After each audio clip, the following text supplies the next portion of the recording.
Welcome to Stories for Lip Reading. If you haven't used our website before, we suggest you look at our How to Use page before you begin. We hope you enjoy this short autobiographical story, which is called Whoops A Daisy by Hazel Sivwright.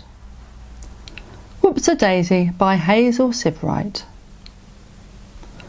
One of the great loves of my life was Daisy, my pet Jersey cow.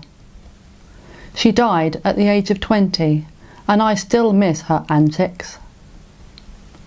If you've never worked with cows, you might be surprised to learn that they have distinct personalities. Daisy was clever, mischievous, and clearly saw herself as the Houdini of the bovine world. She really did believe that the other man's grass was always greener, and often made a bid for freedom. Every morning I gathered up my dogs and walked up to the field to say good morning to this entertaining creature. One morning in late autumn I opened the gate of the field as usual. The dogs dashed through, but there was no sign of my lovely Daisy.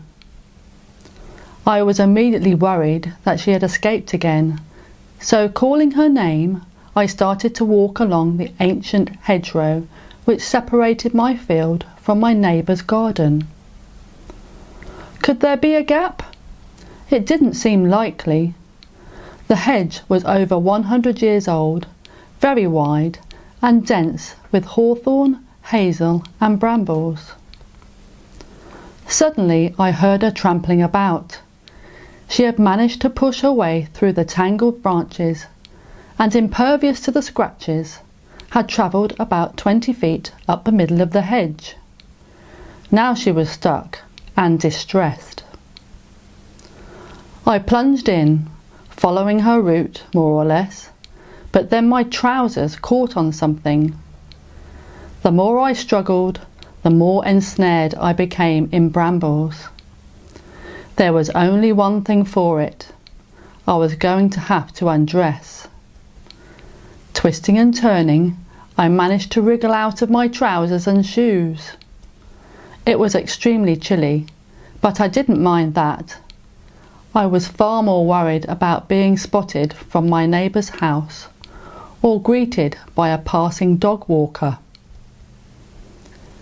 It took me about 20 minutes to persuade Daisy out of the hedge by pushing her to make her walk backwards, something cows hate to do.